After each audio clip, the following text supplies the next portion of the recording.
അമേരിക്കയും ബ്രിട്ടനും റഷ്യയ്ക്ക് നേരെ ആക്രമണം നടത്തിയ ശേഷം അവർക്ക് മുന്നറിയിപ്പുമായി റഷ്യൻ പ്രസിഡന്റ് വ്ളാഡിമിർ പുടിൻ മാധ്യമങ്ങൾക്ക് മുൻപിൽ വരികയുണ്ടായി. വളരെ കൃത്യമായ ഒരു പ്രസംഗം തന്നെ അദ്ദേഹം നടത്തി. ആ പ്രസംഗമാണ് നമ്മൾ മലയാളത്തിലേക്ക് പരിഭാഷപ്പെടുത്തുന്നത്. അദ്ദേഹം പറഞ്ഞത് ഇങ്ങനെയാണ്: റഷ്യൻ ഫെഡറേഷൻ്റെ സായുധ സേനയിലെ സൈനികർ, നമ്മുടെ രാജ്യത്തെ പൗരന്മാർ, ലോകത്തെമ്പാടുമുള്ള ഞങ്ങളുടെ സുഹൃത്തുക്കൾ, റഷ്യയെ തകർക്കാമെന്ന് കരുതി കാത്തിരിക്കുന്ന ഞങ്ങളുടെ ശത്രുക്കൾ, ഇവരുടെ എല്ലാം അറിവിലേക്കായി ഞാൻ അറിയിക്കുന്നു.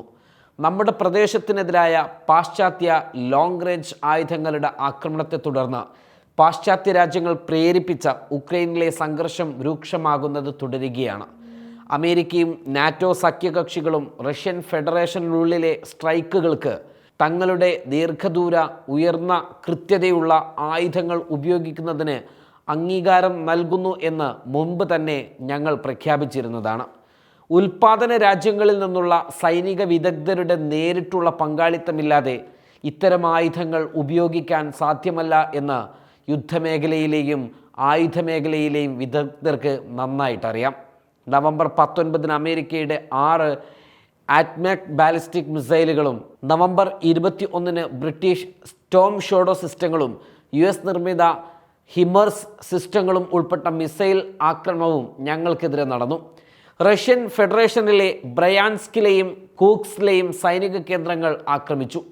പാശ്ചാത്യർ പ്രകോപിപ്പിച്ച ഉക്രൈനിലെ പ്രാദേശിക സംഘർഷം ഇപ്പോൾ ആഗോള സ്വഭാവത്തിൻ്റെ ഘടകങ്ങളായി മാറി. നമ്മുടെ വ്യോമ പ്രതിരോധ സംവിധാനങ്ങൾ ഈ നുഴഞ്ഞുകയറ്റങ്ങളെ വിജയകരമായി പ്രതിരോധിച്ചിട്ടുണ്ട് എന്ന് ഞാനിവിടെ അറിയിക്കട്ടെ. അമേരിക്കൻ മിസൈലുകളുടെ അവശിഷ്ടങ്ങൾ കാരണം ബ്രയാൻസ് മേഖലയിലെ വെടിമരുന്ന് ഡിപ്പോയിലുണ്ടായ തീ ആളപായമോ കാര്യമായ നാശനഷ്ടങ്ങളോ കൂടാതെ തന്നെ ഞങ്ങൾ അണച്ചിട്ടുണ്ട്. കൂക്സ് മേഖലയിൽ ഞങ്ങളുടെ ഗ്രൂപ്പ് നോർത്തിൻ്റെ കമാൻഡ് പോസ്റ്റുകളിൽ ഒന്നായിരുന്നു ആക്രമണത്തിലൂടെ അവർ ലക്ഷ്യമിട്ടത്. ഖേദകരമെന്ന് പറയാം, ആക്രമണവും തുടർന്നുള്ള വ്യോമ പ്രതിരോധ പോരാട്ടവും സുരക്ഷാ യൂണിറ്റുകളിലെ സേവന ജീവനക്കാർക്കും ഇടയിൽ മരണങ്ങൾക്കും പരിക്കുകൾക്കും കാരണമായിട്ടുണ്ട്. എന്നിരുന്നാലും കൺട്രോൾ സെൻറ്ററിലെ കമാൻഡും ഓപ്പറേഷൻ സ്റ്റാഫ് സംവിധാനത്തിനുമൊന്നും നാശനഷ്ടങ്ങൾ ഒന്നും തന്നെ സംഭവിച്ചിട്ടില്ല. കൂക്സ് മേഖലയിൽ കടന്നുകൂടിയ ശത്രു സൈന്യത്തെ ഉന്മൂലനം ചെയ്യുന്നതിനും പുറത്താക്കുന്നതിനുമുള്ള ഞങ്ങളുടെ സേനയുടെ പ്രവർത്തനങ്ങൾ ഫലപ്രദമായി തന്നെ മുന്നോട്ട് പോവുകയാണ്. പോരാട്ടത്തിൻ്റെ മുഴുവൻ മേഖലകളിലും ഞങ്ങളുടെ സേന വിജയകരമായ മുന്നേറ്റങ്ങൾ നടത്തുന്നുണ്ട്. ഞങ്ങൾ നിശ്ചയിച്ചിട്ടുള്ള എല്ലാ ലക്ഷ്യങ്ങളും പൂർത്തീകരിക്കപ്പെടും.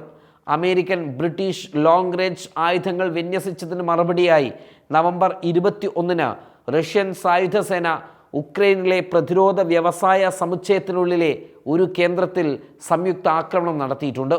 റഷ്യയുടെ ഏറ്റവും പുതിയ ഇടത്തരം മിസൈൽ സംവിധാനങ്ങളിൽ ഒന്നിൻ്റെ പരീക്ഷണങ്ങളും ഞങ്ങൾ നടത്തിയിട്ടുണ്ട്. ഈ സാഹചര്യത്തിൽ ഞങ്ങളുടെ എഞ്ചിനീയർമാർ ഒറേഷ്നിക് എന്ന് പേരിട്ട ന്യൂക്ലിയർ ഇതര ഹൈപ്പർസോണിക് ബാലിസ്റ്റിക് മിസൈൽ പരീക്ഷിച്ച് കഴിഞ്ഞിട്ടുണ്ട്. പരീക്ഷണങ്ങൾ വിജയമാണ്. വിക്ഷേപണത്തിൻ്റെ ഉദ്ദേശ ലക്ഷ്യം ഞങ്ങൾ നേടിയെടുത്തിട്ടുണ്ട്.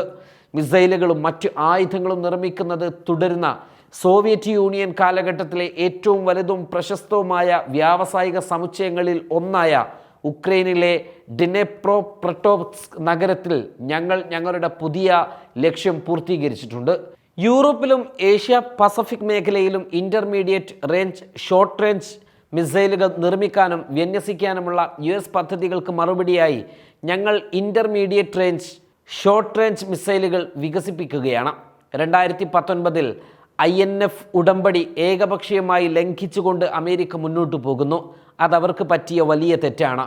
അമേരിക്ക ഇത്തരം ഉപകരണങ്ങൾ നിർമ്മിക്കുന്നു എന്ന് മാത്രമല്ല, നമുക്ക് കാണാവുന്നതുപോലെ അവർ അതിൻ്റെ സൈനികർക്കായുള്ള പരിശീലന അഭ്യാസത്തിനിടെ യൂറോപ്പ് ഉൾപ്പെടെ ലോകത്തിൻ്റെ വിവിധ പ്രദേശങ്ങളിലേക്ക് അതിൻ്റെ നൂതന മിസൈൽ സംവിധാനങ്ങൾ വിന്യസിക്കുവാനുള്ള വഴികൾ തയ്യാറാക്കുകയും പദ്ധതികൾ ഒരുക്കുകയും ചെയ്യുന്നു. മാത്രമല്ല, ഈ പരിശ്രമത്തിനിടയിൽ അവ ഉപയോഗിക്കുന്നതിനുള്ള പരിശീലനം അവർ നടത്തുന്നു.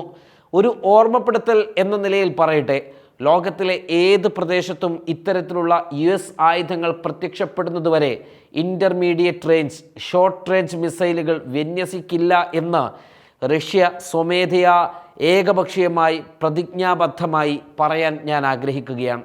റഷ്യക്കെതിരായ നാറ്റോയുടെ ആക്രമണാത്മക നടപടിയോടുള്ള പ്രതികരണമായി ഞങ്ങൾ ഒറേഷ്നിക് മിസൈൽ സംവിധാനത്തിൻ്റെ യുദ്ധപരീക്ഷണങ്ങൾ നടത്തുകയാണ്.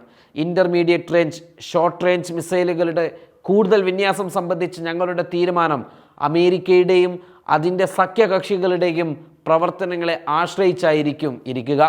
റഷ്യൻ ഫെഡറേഷൻ്റെ സുരക്ഷയ്ക്കെതിരായ ഭീഷണികളെ അടിസ്ഥാനമാക്കി ഞങ്ങളുടെ നൂതന മിസൈൽ സംവിധാനങ്ങളുടെ കൂടുതൽ പരീക്ഷണങ്ങളിൽ ഞങ്ങൾ ലക്ഷ്യങ്ങൾ നിർണ്ണയിക്കും.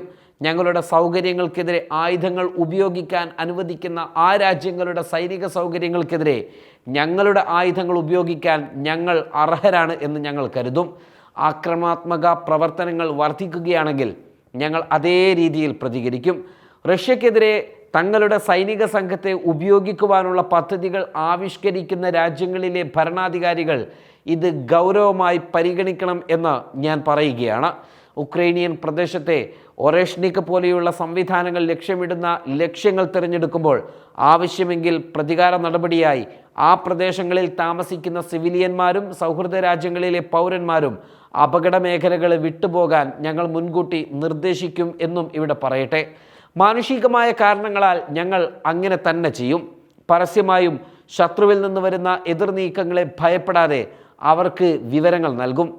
ഞങ്ങൾക്കെന്തുകൊണ്ട് ഭയമില്ല? കാരണം അത്തരം ആയുധങ്ങളെ പ്രതിരോധിക്കാൻ ഇന്ന് ഞങ്ങൾക്ക് എല്ലാ തരത്തിലുള്ള മാർഗങ്ങളുമുണ്ട്. സെക്കൻഡിൽ 2.5 കിലോമീറ്റർ മുതൽ 3 കിലോമീറ്റർ വരെ വേഗതയുള്ള മാക് 10 വേഗത്തിലാണ് മിസൈലുകൾ ലക്ഷ്യങ്ങളെ ആക്രമിക്കുന്നത്. നിലവിൽ ലോകത്ത് ലഭ്യമായ വ്യോമ പ്രതിരോധ സംവിധാനങ്ങൾക്കും യൂറോപ്പിൽ അമേരിക്കക്കാർ സൃഷ്ടിക്കുന്ന മിസൈൽ പ്രതിരോധ സംവിധാനങ്ങൾക്കും ഇത്തരം മിസൈലുകളെ തടസ്സപ്പെടുത്താൻ കഴിയില്ല. അത് അസാധ്യമാണ്. അന്താരാഷ്ട്ര സുരക്ഷാ സംവിധാനത്തെ തകർത്തത് റഷ്യയല്ല, അമേരിക്കയാണെന്ന് ഒരിക്കൽ കൂടി ഊന്നിപ്പറയാൻ ഞാൻ ആഗ്രഹിക്കുന്നു. എല്ലാ നീക്കങ്ങളും സമാധാനപരമായ മാർഗത്തിലൂടെ പരിഹരിക്കാൻ ഞങ്ങൾ തയ്യാറാണ്. എപ്പോഴും തയ്യാറാണ്, ഇപ്പോഴും തയ്യാറാണ്. ഏത് സാഹചര്യത്തിലും ഞങ്ങൾ അതിന് തയ്യാറാണ്. ആരെങ്കിലും ഇപ്പോഴും ഇതിൽ സംശയിക്കുന്നുവെങ്കിൽ നിങ്ങളോട് പറയുന്നു, നിങ്ങൾ തെറ്റ് ചെയ്യരുത്.